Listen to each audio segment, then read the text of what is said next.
Robert Plank Show, episode 238. Repurpose your career. Find a career or business that fulfills you at any age or skill level with Marc Miller. Hey everyone, and welcome back to the program. Our guest today is Mr. Marc Miller, and he's the founder of Career Pivot, which helps baby boomers and others design careers they can grow into for the next 30 years. Marc is the author of the book Repurpose Your Career and is host of the podcast by the same name. So Marc, I'm Robert. Welcome to the show. Well, thank you, Robert. Happy to be here. I am happy that you're here, and I'm sure that you're going to dazzle us and impress us with all kinds of cool stuff. So could you tell us sort of, there's all these people out there doing all kinds of entrepreneurial things. What makes you stand out compared to everyone else doing interesting things out there?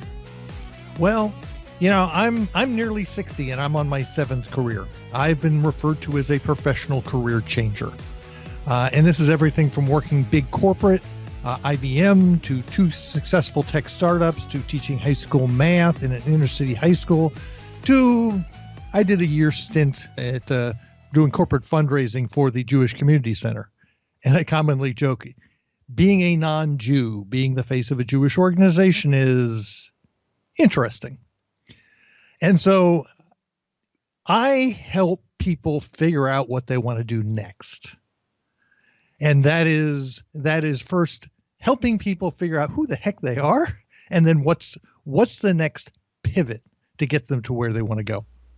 Awesome. And I'm sort of along those lines, like, have you seen this sort of change in the last few decades? Because it feels almost like, I don't know, things have shifted where maybe we things change so much where we maybe need to do these career pivots, maybe, multiple times in our lifetime, whereas, maybe decades ago, we didn't even have to change once. Like, is this a real thing? Like, is this something that sort of changed and things have sort of sped up for us lately? Oh, yes. Okay. I'm a baby boomer. I was raised to be an employee, to go work for a father-like company that would take care of me. And after 30, 40 years, I would ride off into the sunset. The problem was about 20 years in, they moved my cheese. And we are reaching a point where things are changing. The idea of working for a company for 30 years for life, I'm sorry, that's gone. Particularly the kids, the millennials coming out today, they need to plan to change careers probably 3, 4, 5 times. Primarily because, by the way, they ain't going to retire until they're 80. So you're looking at probably a 60 years of working. And as you know, things are changing too fast. In fact, I did a blog post last year called Has Your Job Been Smacked? SMAC. Social, Mobile, Analytics, and Cloud. Your job will be affected by one of those. And by the way, could be eliminated completely by robots. So yes, is this relatively new? Yeah. And is it going to accelerate? You bet. I mean, it's sort of exciting stuff and sort of scary at the same time, because it seems like every few days I keep hearing about, maybe such and such company is having trucks that drive themselves, or drone delivery, or maybe in China, like they're working on how to have whole factories that don't require any lighting whatsoever, because if it's all robots, they can all sort of work in the dark. And so if someone's and what's great about this podcast and this show is that we have a lot of people who are entrepreneurs already, or they're kind of getting to get ramped up. So a lot of them, maybe they are on the right track to maybe have that other income, or maybe do that career pivot. So my question to you, as we're kind of getting ramped up here, is it too late? Is there a certain age where if someone's in their 40s or in their 50s, is it too late to teach an old dog new tricks, or is there always something that can be done? Oh, there's always things to be done. The key piece here is understanding, again, who you are and where are you going to fit. One of the books I like is Pat Flynn's Will It Fly? Because one of the things he talks about is, yes, you have a great idea, but are you going to, besides being able to make money at it, does it fit who you are? Are you going to be interested in doing it in 3, 4, 5 years? Will you get bored? So, and yeah, I mean, as I said, I'm 60 now. As I said, I'm constantly changing. I've changed basically careers now. This is my seventh. So if I can do it, by the way, most of us can do it. And you should be able to do it well into your 70s and 80s. Okay, good. I mean, if you can do it, anyone can do it. So, I mean, what do people need to know out there if they're, maybe if they're either unhappy with their current job situation, or maybe they've been laid off, maybe they just hear that, all these things are coming. I mean, what should everyone out there sort of know as a starting point? Well, number one, I always work with clients to tell them not to run away from something, but to run to something. We have a bad habit of saying, I hate this job. I'm going to change. And it's like, and to change what? This is not unlike, you've always heard the stories of the abused wife. She divorces the abusive husband, and then she goes marries one just like him. And it's what's the environment you want to go into? I claim most of us, not all, but most of us, it's more important who we work with and the environment than what we do. In other words, the environment and the institution, the people, your team around you is actually very often more important than the actual job you're doing. And so the first step is, okay, what is that? What does that look like? Now, this is much easier to do with folks in their 40s, 50s, and 60s because we've got 20, 30, and 40 years of work experience. And we know when things have really sucked and when they've been really good. And I want you to understand why. I use my career pivot evaluation, which actually is the Berkman assessment with a bunch of tools built on top of it, to take you back to the worst of times and take you back to the best of times and get you to understand why. That gives you an insight into, oh, I can go do that over there. And that's going to energize me. One of the challenges is a lot of us who've been working in particularly in corporate, we have changed ourselves such that we behave the way our employers want us to behave. And what happens is we morph. I'm a class example. I am a closet introvert. I am a phenomenally good public speaker. I did that for 10 years straight. That's all I did was get on stage and present. And I was really good. I can work a networking event with the best. In both those cases, when I walk out of the networking event, I step off stage, my knees buckle. I'm exhausted. I don't get energy from it. And people say, wow, Mark's an extrovert. No, I'm not. I'm perfectly comfortable sitting here all day banging on my keyboard and not seeing a soul. But I've changed because I get paid more money to do that stuff. And that's one of the challenges is we often seduce ourselves into, well, I'm really good at it, therefore I should do more of it. And the answer is nope. So what's the takeaway from that? Is that being good at something is only one part of the equation? Oh, you bet. So it's understanding the differences between your talents and your skills. Your talents are what you do innately. Your skills are things you have learned. The challenge is if you have skills that are not essentially attached to your innate talents and you overuse them, that's when you get burnout. Interesting. And right. And so it's one decision I've made. I have people say, Mark, you need to go full time on the speaking tour. And I'm going, nope. I would burn out faster than you can shake a finger. I can do it, but that doesn't mean I should. Now, am I going to stop doing public speaking? The answer is no. I'm just going to moderate it. I can't do it. When I was working for IBM, I was doing it 4 or 5 times a week. I don't want to do that anymore. Can I? Yes. Should I? No. So kind of an interesting an interesting bunch of insights there. And so, I mean, so this Berkman test that you mentioned, is there a place where people can go grab that or download that or get some idea of who they are and what they should be doing? It's not the kind of assessment that you're just going to take and read. Um, with the Berkman, you have to find an advisor like myself, and we will administer the assessment and then go over it with you. One of the things I love about the Berkman is it will tell you how you behave, which, by the way, that's what the DISC and the Myers-Briggs and all of them will tell you. But it'll also tell you how you want to be treated in that same behavior. It's probably the closest thing you'll find to measuring emotional intelligence. It doesn't measure emotional intelligence, but it's the closest thing to it. And when you have big gaps between how you appear and the way you behave, usually means you don't get treated the way you want.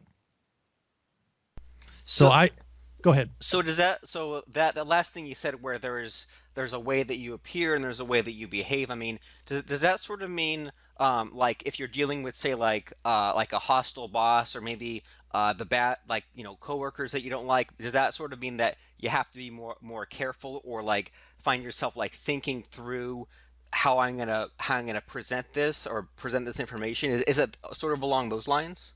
Well, kind of. Is you will find that people will misread you. So I'll use the example. I've got two different clients who are what I call uh, they're they're structured anarchists.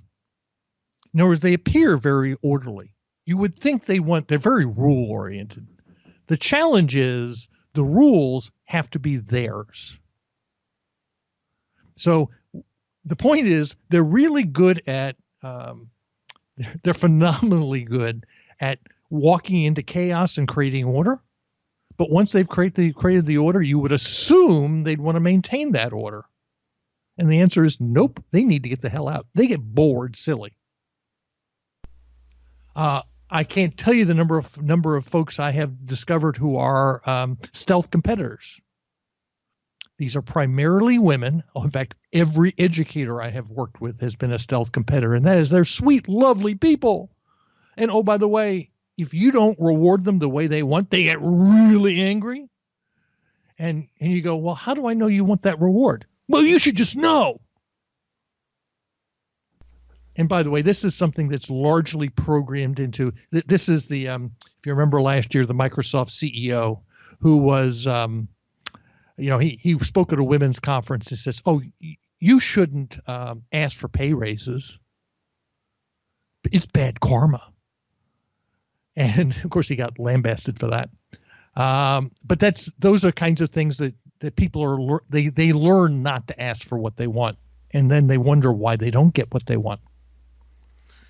Interesting. And so I mean, sort of applying this to the whole idea of like, people have been maybe in the careers they don't want or in these job situations you don't want. It sort of sounds like to me that, maybe we all have these different kind of personality types, and by taking this test, we can sort of tell how we come off to others and maybe what kinds of people we want to interact with. Is that sort of on the right track Yes. there? Yeah. And one of the other things is also, I one of the things I get is there's a behavioral patterns report that will give you your odd combinations of behaviors. So I'll use the example. I've got a client who really smart, former Deloitte consultant, really driven. And oh, by the way, he's a kind, compassionate soul. I'm sorry, driven Deloitte consultants are not kind, compassionate souls. I had another gentleman who I branded a people or let's see, he's a mission-driven, people-oriented geek, which is all an oxymoron, Right. right? And we branded him around that because that's what made him different, and he now understood how he was different. And So if someone takes this test and they figure out how they're different or how they have these different sort of things combining, I mean, then what action should be taken at that point? well, number one, you can start speaking about yourself authentically. The reality is none of us see ourselves the way other people see us. I don't care who you are. None of us do. And it's part of the process of getting, okay, what is my brand? How do people see me? What's valuable about me? What's more importantly, what's different about who I am? And it's all about the process of self-discovery. And the longer we've been in the corporate world, the less we understand that. And because then we can start saying, okay, where do I fit best? I think in our discussion before the call, I work with a lot of square pegs, i.e., they're square pegs. They try and fit in the round holes. And all I'm trying to teach them is, okay, you don't fit in the round hole and you try to get yourself to fit, rather than let me go find the octagonal hole that I actually fit into. In other words, finding those opportunities where I actually fit, rather than trying to force myself down into that hole, which is unfortunately what a lot of us have done. And I can completely understand why we've all done that, because maybe we started off on some sort of a career path, or we're thinking in sort of that old mindset we talked about before, where I'll have the one job and I'll just stick it out. And it sort of sounds like to me is that like a lot of people, especially of the baby boomer age, maybe they've been employed for a bunch of decades and have sort of been maybe like molded by their employees, or sort of beat down to become the obedient sort of worker bee, and then at some point along the way, maybe gradually, they sort of lost sight of who they are and who they want to interact with, and maybe what sort of job type of situation fulfills them. Yeah, if you look at how do we decide on choosing a career, a lot of times we choose a career because our parents wanted us to. Others because, oh, you're good at that, you ought to go do that. There are lots of reasons why we make really stupid decisions early in life as to what career choice we make. Mostly because when you're 21, I joke at 21, particularly 21-year-old guys are actually pretty stupid. By the way, the male brain doesn't finish developing until 25, and a lot of women will tell you it's a lot older than that. But we very often make decisions at a very young age, and then we go off. And I can't tell you the number of folks I've met, particularly people in sales, who got into sales at a very young age because it happened to be there at the time, and they just kept on going. And by the way, they learned to be good salespeople, but it's a really bad fit, and they pay the price for it emotionally, in relationships and a lot of other ways. But they make money. But it doesn't sound super fulfilling. It's not fulfilling. I've worked with one client who's a really good sales guy. He is driven. He will go through a wall to be successful. The problem is every time he doesn't make his quota, depression, insomnia, paranoia, all set in. In other words, he beats the crap out of himself. But boy, he's good at it. But he pays a price. So in that sort of situation, I mean, what can be done about that, or can something be done about that, as far as like maybe, like, does that mean, like, in that situation, is he in the wrong profession entirely, or the wrong employment situation, or just needs to have a better attitude? What's the answer there? No, he's doing the wrong thing. And again, I've run into a number of salespeople who chose sales because they were told to. Wow, you're personable. You ought to go get into sales. And of course, one of the things we're seeing over and over again, this sales has changed dramatically, particularly B2B sales. 15, 20 years ago, if I was selling you a $100,000 piece of machinery, we would sit down and educate you and develop the relationship and spend lots of time and before actually getting into selling the device.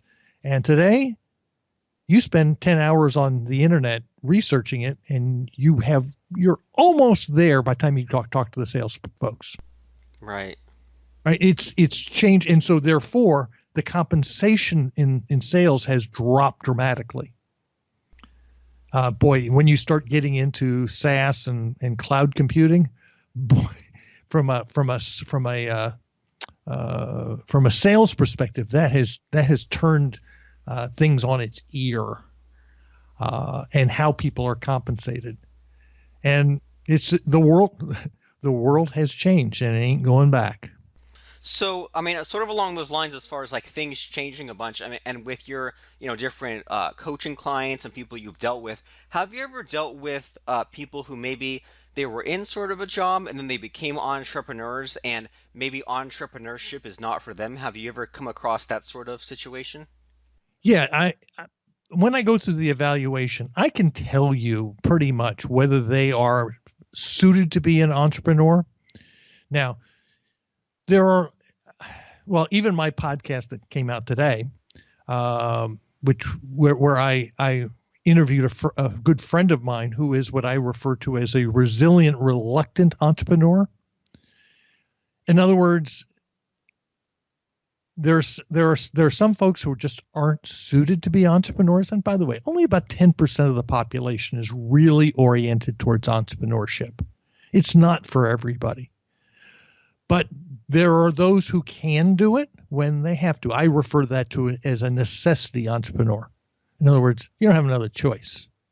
And my interview with Vicki McCullough, who has Sequitur Marketing, is a good example of that. And she's made a go at it, and she's doing okay. Would she rather go back to work for somebody else? The answer is yes.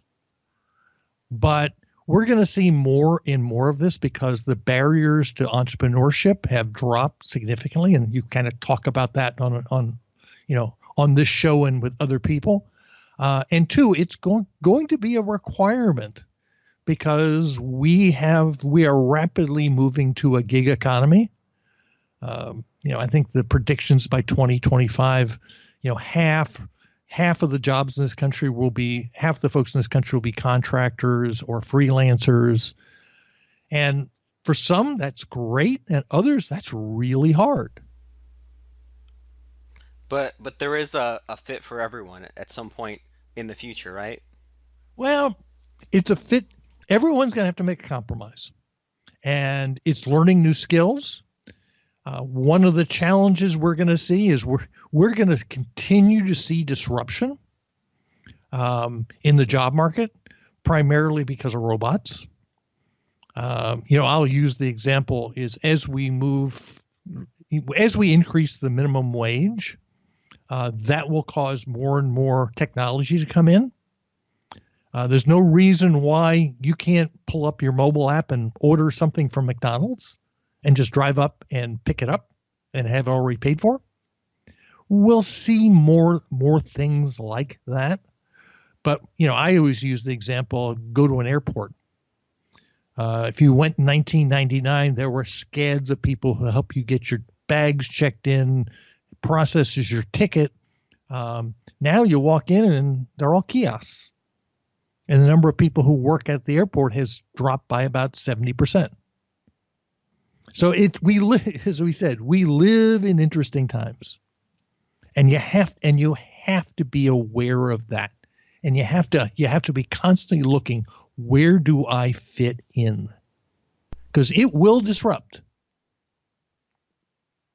So every few years, people need to maybe be thinking about changing directions or changing careers or changing wherever they're at. And so, if someone comes to you, whether they're reading your book or getting coaching from you, I mean, what sort of timeline are we talking about from someone to go from the starting point of, well, I'm not sure I'm where I'm supposed to be, or I'm unhappy, and then the end point is, okay, now I've tried something new or I've switched careers. I mean, how much of a timetable are we talking?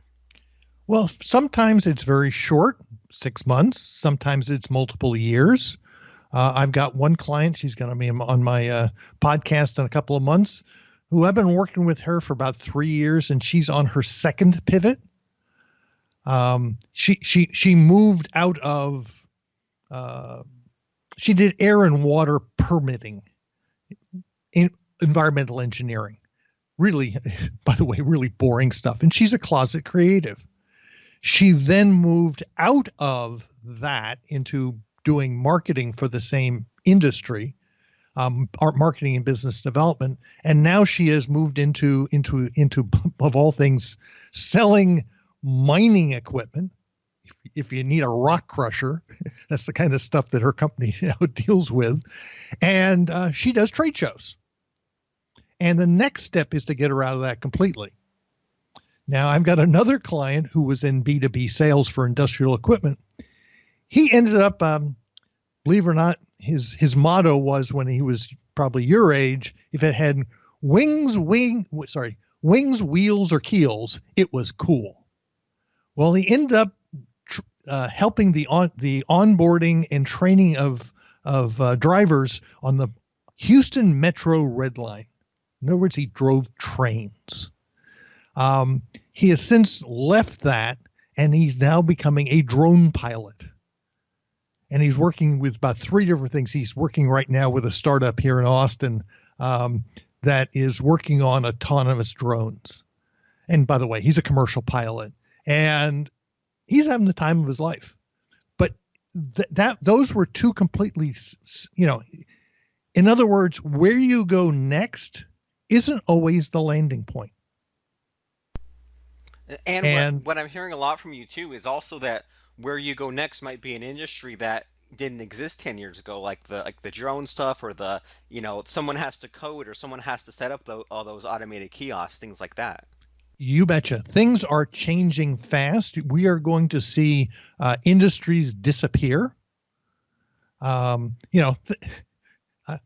used to travel way too much. I've been in 40 different countries, and I used to use a travel agent. Well, that doesn't hardly exist anymore.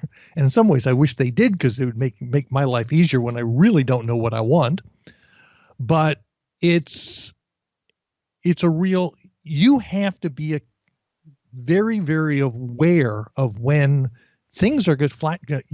Your industry, either your industry is going to go away, or your job characteristic, the job is going to go away. And you got to pay attention.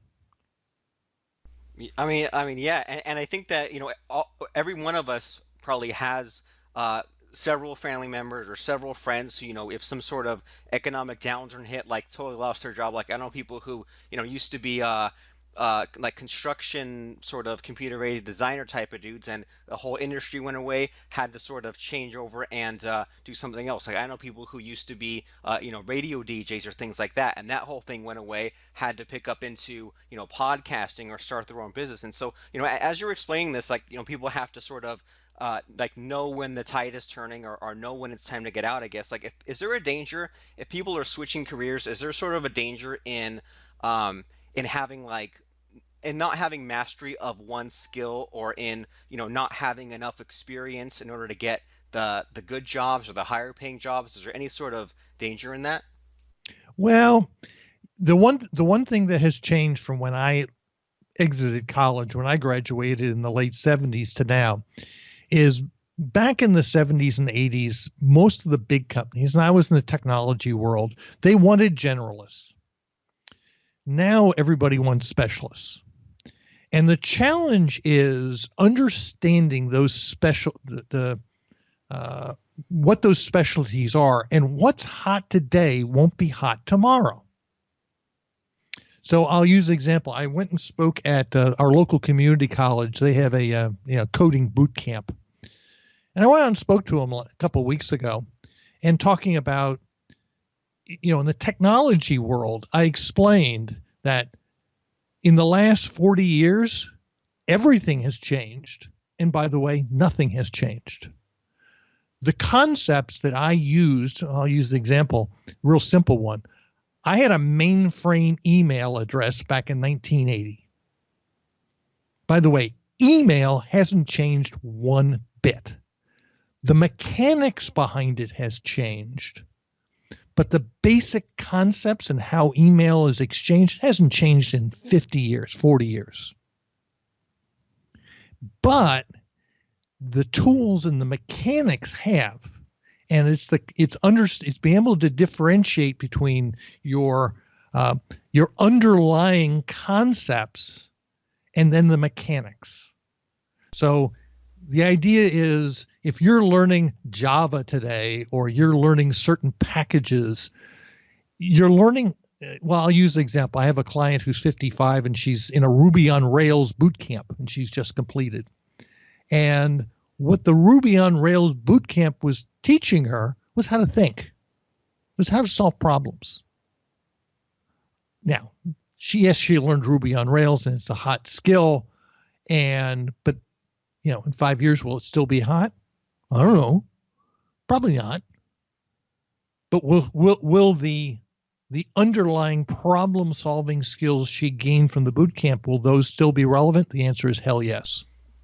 Interesting, and that's a pretty good insight because like I'm from a computer programming background as well, and I've only been out of college for about 10 years, and I can totally relate to that. That a lot of people I knew who said like, oh well, you don't need college, they just teach you like the old stuff, the out of date stuff, and some stuff was sort of a waste of time, but as far as that computer programming kind of thing, it was a very similar experience for me where like I learned some Java, I learned some, C++ and some C sharp, and it's sort of relevant. But then it's like, well, who knows what programming language, like you said, we use in 10 years or in 5 years, or I might need to sharpen up my skill or learn some other thing. But those basic sort of concepts that I had to get drilled into my head in order to understand one programming language or to understand how to solve certain problems totally carry over into the other stuff. And if I didn't have that sort of foundation to kind of differentiate the forest from the trees, sort of how you explain that, then I wouldn't be able to keep up to date with all this other stuff if I felt like I always had to sort of start over. Does that make sense? Yeah, I'll put it this way. When I went to engineering school, and I have a computer science degree from the Northwestern School of Engineering, not the School of Arts and Science, but engineer, um, everyone was required to take rigid body mechanics. And half the School of Engineering registered for the course twice, i.e., half the school either got to the first midterm, flunked the midterm and dropped it, or got to the end and still didn't pass. And so, and all they were doing was teaching us how to solve problems. And all they were doing was setting us up so that we could teach ourselves how to solve problems. And when I worked for IBM, I used to do a problem determination workshop. And that is, you will solve a problem faster if you have seen another problem in the same discipline before. And this applies, I've used this in fixing my cars, to diagnosing here recently why my sliding glass door wouldn't slide and lock properly, to coding to, I said, my first tech startup was a network processor startup. The chipset I worked on is now owned by Intel and is in most of the LTE and 4G base stations that if you look at all the towers around, the chips I worked on are in there. And I taught people how to program them. And it was, it wasn't, this was all a radically different programming model. And I didn't have any problem learning it because I knew all the concepts. Interesting, and I can relate to that in that I too also like use the sort of programmer logic in areas that don't even involve a computer, just in saying like, okay, like let me remove all the variables, or if I remove this piece, does something change? Like I can totally relate to that. And so and the other thing that I've been hearing a lot of like podcast guests recently, maybe in the last couple of weeks. I don't know if I've just been, listening for it or if this is just happens to be the trend, but I'm hearing a lot of people saying that, there's definitely some value in being able to think both ways, right? In being able to, if someone gives you instructions, be able to sort of mindlessly follow the instructions just so you can get some sort of a skill built up. But then once you kind of break through that point where you can think on your own, then it's really important to be able to switch those gears and then be able to problem solve or to have that sort of creativity when you need it. But it seems to me like a lot of people who are struggling in whatever area, it seems like they're missing one or the other, right? Like either they're too much of a let me copy exactly, or they're too crazy and they can't even sort of dumb it down and get the piece of paper and follow the steps in order to get that mastery. Are you sort of seeing this with some people? Yeah, well, I'll use I've got the classic example for you. Is I when I went off to teach high school math, I in 2003, 2002, I nearly killed myself in a bicycle accident. I hit a car head on at 50 miles an hour, and obviously I lived. And the following year, I laid myself off, and I taught high school math in inner city high school. And I had a really good Algebra 1 mentor, and I was struggling in Algebra 2. And I'm teaching kids, mostly Hispanic, very poor. And I've taught in 40 different countries, and I was dealing with a new culture. It was a culture of poverty. And what I did was, there was a young lady across the hallway from me who was 27. I was old enough to be her father. And I finally went up to her and said, "Can I have your lesson plans, please?" And what I did for the rest of the year was I picked up her lesson plans the week before. On a Thursday or Friday, I picked up her lesson plans for the following week, and I followed her exactly. I played little puppy dog, and I stayed 2 days behind her. So if I didn't understand something, I could go in and watch her. And yes, I sucked it up, and I did exactly what she did, and I didn't question why she did it. I just did it because I didn't know what I was doing. And there's sometimes, yes, you need to do that. But it also sounds like sometimes you need to do that, but you also need to know when to do one or the other. Oh yeah, you have to understand when you have gotten in over your head. I claim one of the things I talk with entrepreneurs about, and I've got clients who go off and I say, you have to understand when you have something that you're not good at, or you can do, but someone else can do it faster, you need to hire someone to do that. So you can focus on what you're good at. So I've managed to surround myself in Career Pivot. I'm very, very technical. I don't do my website. I hire someone to do that. I have an editor. I have someone who works on some of my social media. I have an intern. I have a bookkeeper. I can do all those things myself. But I've kind of gone, nope, I'm not doing it. Now, problem I have is I am what we refer to as very horizontally skilled. I know how to do a lot of stuff. Most of the time, I shouldn't be doing any of that stuff. I should focus on only what I am really good at and what makes me money. And then I pay everybody else to do that. But it's a real easy pothole to go into.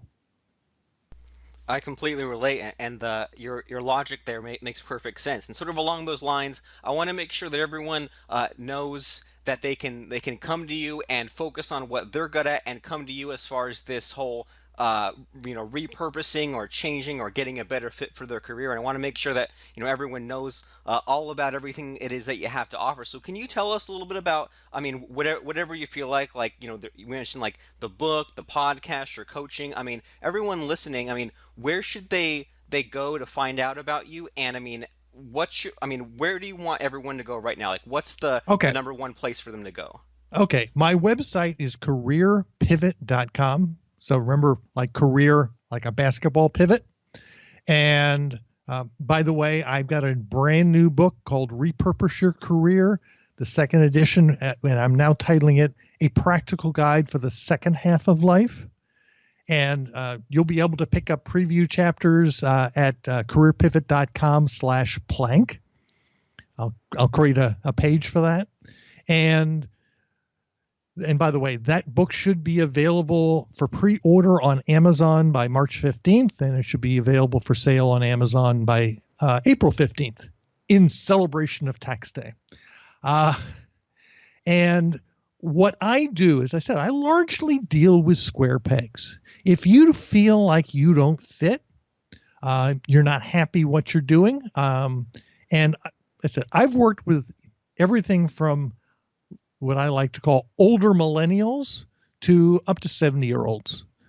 And I will take you through the process of letting you figure it out. And then we go, okay, what's next? I've got one client right now who teaches business school, and he is what I refer to as an odd duck. Wonderful guy. And his assignment right now, we're on break, is he needs to find a problem to solve.